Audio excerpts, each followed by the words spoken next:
From KOB4, this is Eye on New Mexico. The 2025 legislative session is here. New Mexico state lawmakers will return to Santa Fe this week for the governor's State of the State address, and then they have 60 days to propose, debate, and approve whatever bills they can get through, and there's already a lot on the table. Thanks for joining us for Eye on New Mexico. I'm Griffin Rushton. State lawmakers on both sides of the aisle have been busy these past few weeks building a roadmap for the upcoming session. They only have so much time to get bills and a state budget proposal up to the governor's desk, and it's of course helpful to make sure everyone is on the same page ahead of time. So let's start with the Democrats. They have comfortable majorities in both the House and Senate, so they'll essentially steer the ship once the session begins.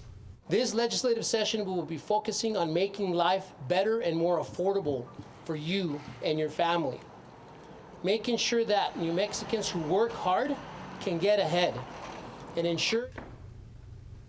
Speaker of the House Javier Martinez says the legislature will prioritize several behavioral health and criminal competency bills in the first 30 days of the session, and that includes what they're calling a $200 million down payment towards rebuilding the state's behavioral health resources.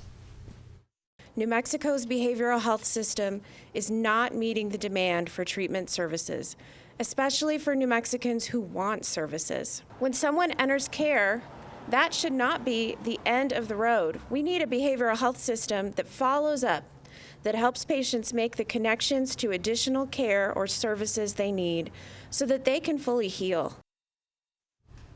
House Democrat leaders say they're also focusing on public safety with plans to increase penalties for human trafficking, fentanyl crimes, and strengthening New Mexico's DWI laws. And in what feels like a 180 for Democrats, they confirmed they are planning to tackle CYFD reform this year. The agency is broken and our children need help. We will propose the creation of an independent Office of the Child Advocate within the New Mexico Department of Justice. Now, that's good news for House Republican leaders who have been calling for CYFD reform for years now. The House Minority Leadership Team says it will be focused on the economy, education, healthcare, and public safety during this upcoming session, and they're especially optimistic about that last one now that Democrats are backing some of their previous proposals. We're excited that the Democrats have finally decided to join us to help find solutions to crime. Rebranding some of our bills, that's okay. We don't care how it gets passed or who passes it. Let's get what's right done for the state of New Mexico. Republican leaders say they're also interested in pursuing proposals to eliminate New Mexico's income taxes, give parents more power in their children's education, and reinstating a cap on medical malpractice payouts to hopefully keep more doctors in New Mexico. The doctors are just screaming from the top of their lungs that this is the issue. We do not have a doctor problem, we have an insurance problem.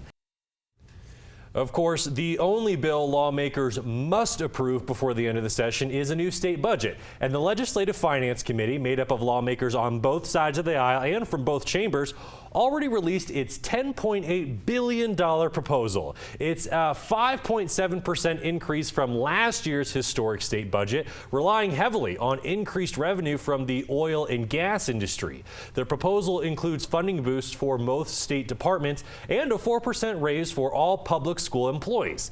The committee also earmarked $1.7 billion for state trust funds and other endowments, with the idea of turning current money into future money. This budget is focused on making New Mexicans' lives better immediately and setting a path over the next 5, 10, and even longer, 5, 10, and more years to provide an elevated quality of life for New Mexicans. It's worth noting that LFC's budget proposal is not far off from Governor Michelle Lujan Grisham's $10.9 billion budget recommendation. However, there are a few key differences, including a lack of funding for the strategic water supply proposal, something the governor wants $75 million for. Now, we have more details about both the LFC and the governor's state budget recommendations up on KOB.com right now.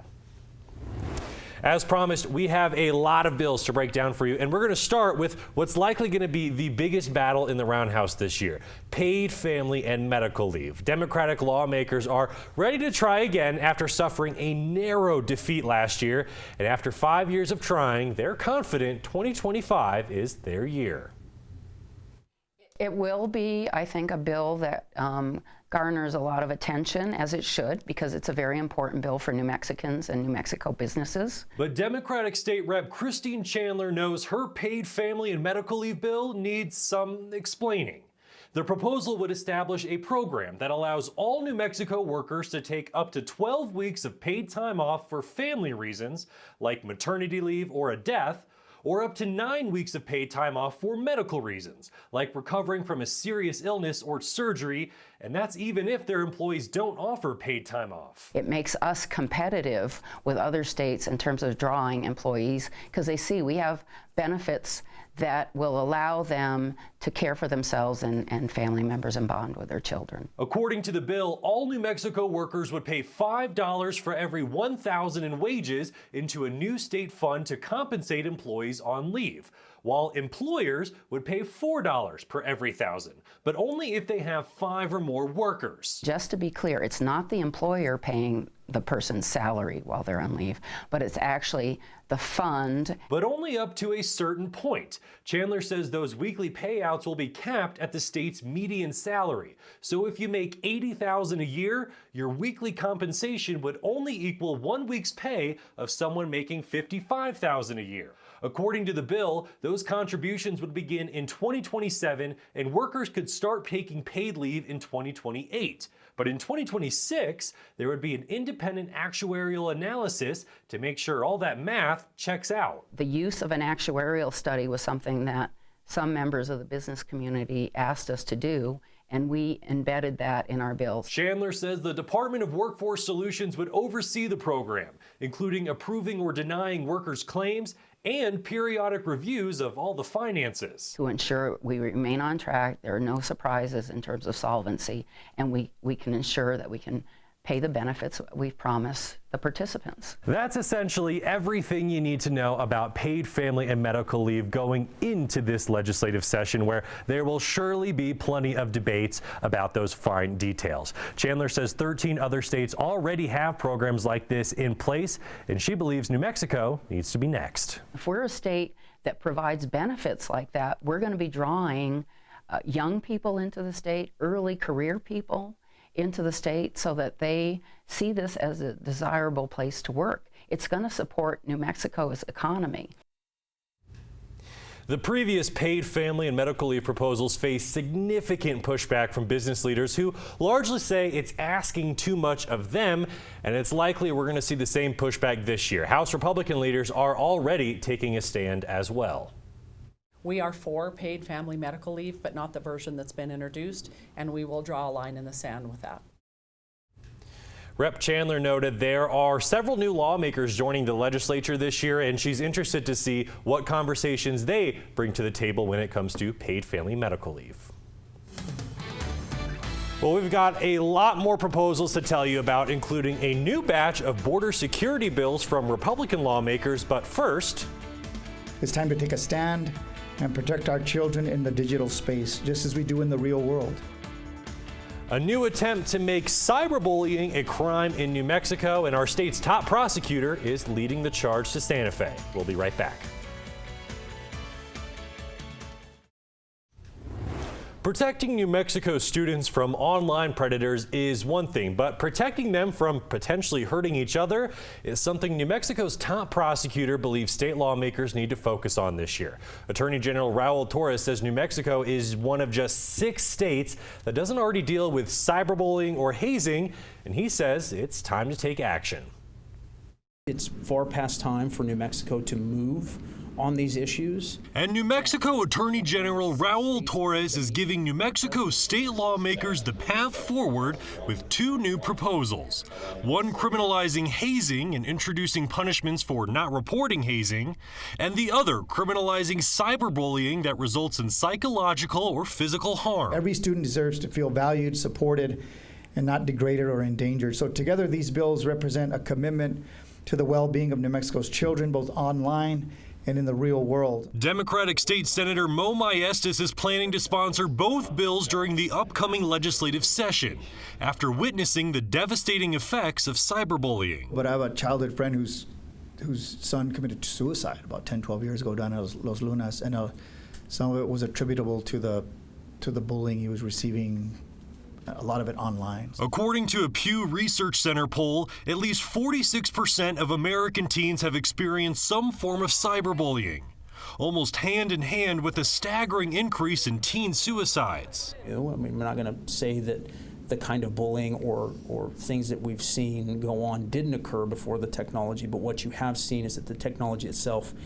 amplifies its reach and amplifies the potential harm. A.G. Torres believes there needs to be legal consequences for that kind of behavior, along with hazing, another well-documented issue with devastating consequences. And we've seen heartbreaking tragedies, even lives lost and futures shattered, all due to senseless acts of humiliation and harm disguised as tradition. This is unacceptable. A.G. Torres says his bill is a direct response to the New Mexico State University men's basketball team hazing scandal, where several players say they were sexually assaulted multiple times without any intervention from coaches. While sexual assault is a crime on its own, Torres says his hazing bill will allow prosecutors to address the psychological pressures at play. But there are situations where a member of a team, because they're trying to be a part of a team, would appear to go along with something because they feel pressured to do that, right? That's why it, in fact, calls for a different framework for analyzing the conduct and enforcing the penalties. Two proposals with one shared goal. I mean, 95% of folks follow the law because it's the law.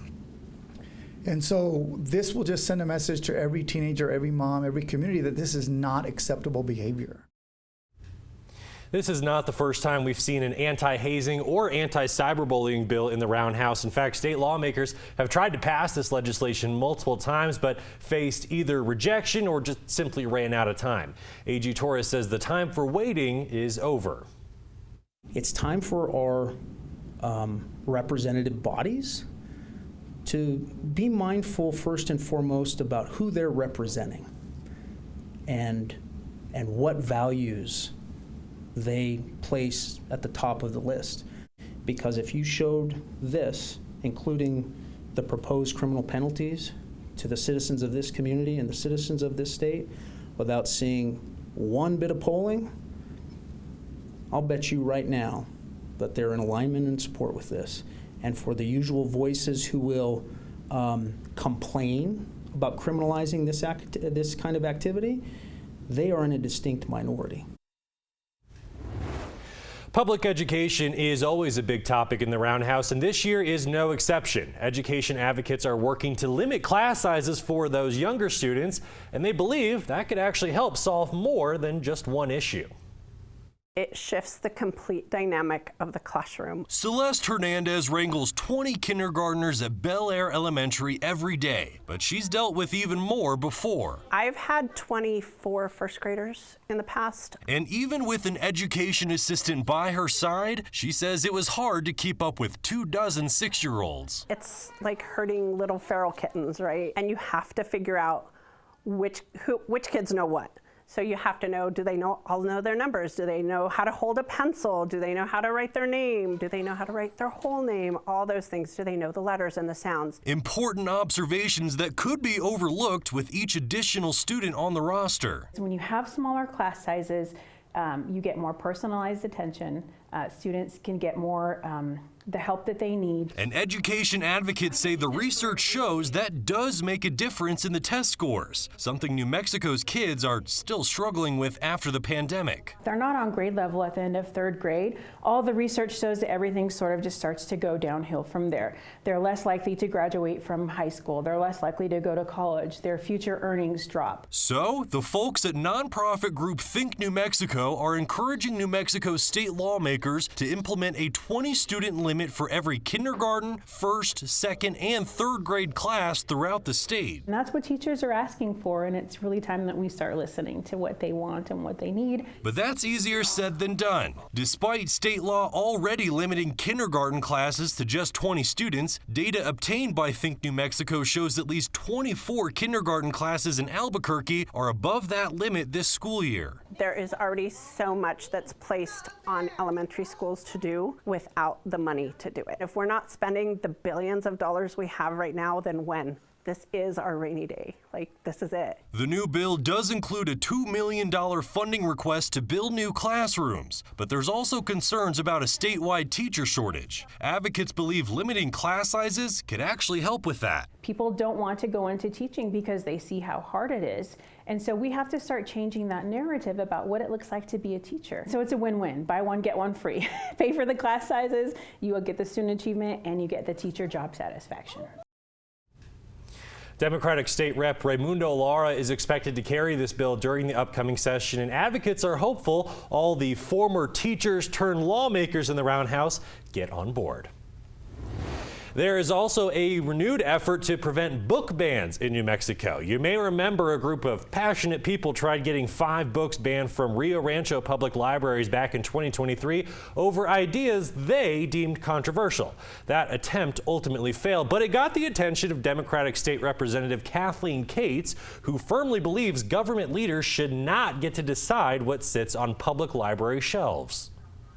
As a parent, I want to decide what my child can read and what they don't read. And that's the purpose of the public library, is that we have access to a whole variety of different kinds of literature and other things, music and arts and video, and that I can help guide my child and not the government. Cates is bringing back a bill to the Roundhouse to essentially block those heated book ban protests by requiring public libraries in New Mexico to follow their pre-existing book removal processes or risk losing out on state funding. Last year's bill gained some momentum but ran out of time. Border security, electric vehicles, and even a proposed addition to New Mexico's Constitution. We're breaking down even more bills heading to the Roundhouse this year in just 90 seconds.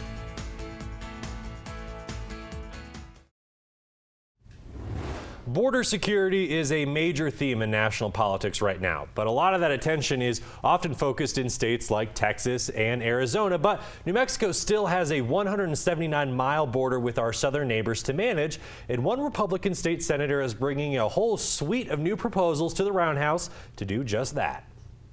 Border security is public security, and that's what I want to focus on. Republican State Senator Crystal Brantley knows there's some gray area with who's in charge of dealing with the southern border. Our federal delegation has the responsibility to address immigration, including the deportation threats that have come out. It is the state's responsibility, though, to address the criminal activity that is happening at the border. And she says that means getting tough on fentanyl, the top drug threat in Albuquerque, according to leaders with the U.S. Drug Enforcement Agency. People bring in fentanyl all sorts of ways, on their person and their vehicle. There's no shortage of creative ideas as to how to smuggle it into the country. Brantley is bringing 2 new bills to the Roundhouse, increasing the penalties for fentanyl overdoses that result in death and for crimes involving fentanyl distribution. This particular bill to increase penalties mirrors a California bill that will mandate an additional 3 years to any sentences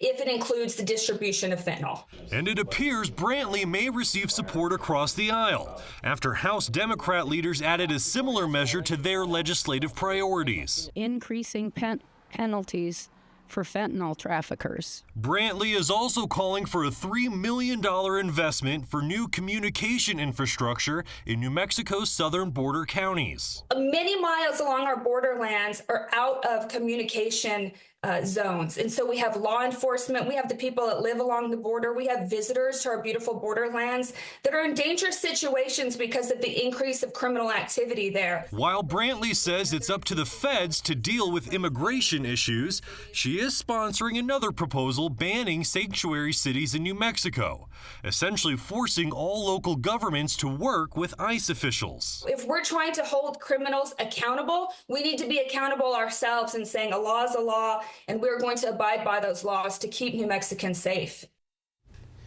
That last proposal will likely face serious pushback if it even moves forward in the Roundhouse. We know immigrant advocates are pushing for a bill that would essentially turn New Mexico into a sanctuary state, but we have yet to see that proposal just yet.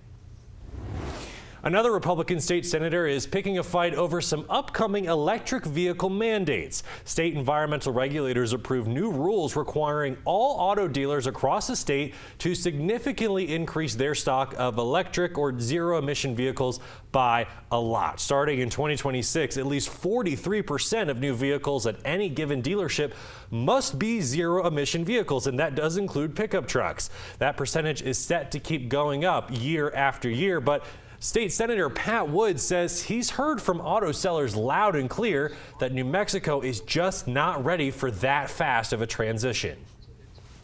The demand for electric vehicles is somewhere between 4 and 8% of new vehicles. That mandate is well over 40% of new vehicles in 2026. And what's going to happen, in my eyes, is people will go buy vehicles out of state or on the internet, and we're going to take money away from our automobile dealerships and their salesmen because we don't have what people want to buy. Not against New Mexicans driving electric vehicles. He says that's their choice, but he is against the government forcing businesses to stock products that might not sell, and that's why his new bill is only targeting that specific mandate. And with that mandate only a few months away, he says this is really the only time state lawmakers can intervene. Those electric vehicle mandates are ultimately meant to help lower greenhouse gas emissions to protect New Mexico's environment. But some state lawmakers believe the land of enchantment needs even more environmental protections, ones that should live in our state's constitution. A group of Democratic state lawmakers is hopeful 2025 is the year they finally get a proposed green amendment across the finish line. Our right to clean air, water, soil, and environment should be protected above profits for the few elite. The group wants to add a new section to New Mexico's Constitution, saying all New Mexicans have the right to a clean and healthy environment, and it's up to government leaders to protect those rights. The Green Amendment ensures that environmental rights are not just aspirational, but legally enforceable, empowering individuals to hold governments and industries accountable for actions that degrade our environment. This will be the 5th year lawmakers propose a green amendment, which would ultimately have to be approved by voters. And if it is, New Mexico would be the 4th state in the nation to adopt these protections. I'm very worried about what the federal government could try to do to all of the gains that we've made in protecting our beautiful air, health, our water. I worry about our water because it is, I think, the most important resource in our state. So the Green Amendment, I think, is a way to protect our beautiful state from what I believe are going to be the excesses of the Trump administration. Last year's Green Amendment proposal never made it past the starting point, so we'll see if this year's proposal is able to gain any momentum. The 60-day legislative session begins this Tuesday, and we are your Roundhouse station. We will have full coverage of the governor's State of the State address, followed by daily updates of what bills move forward in the state capitol. You can also stay on top of things doing what you're doing right now. We'll have weekly recaps of all the big Roundhouse moments right here on Eye on New Mexico. Now, before we go, we do want to pay our respects to former State Representative Eliseo Alcon. He died this past week at 74 years old. The Milan-based Democrat and Vietnam War veteran served in the Roundhouse for 16 years. We're also mourning the loss of Dr. Harold Bailey, a well-known leader in New Mexico's black community. The former local NAACP president died this past week at 78 years old. That's all for this week. We will be back next weekend with another Eye on New Mexico. Have a great day.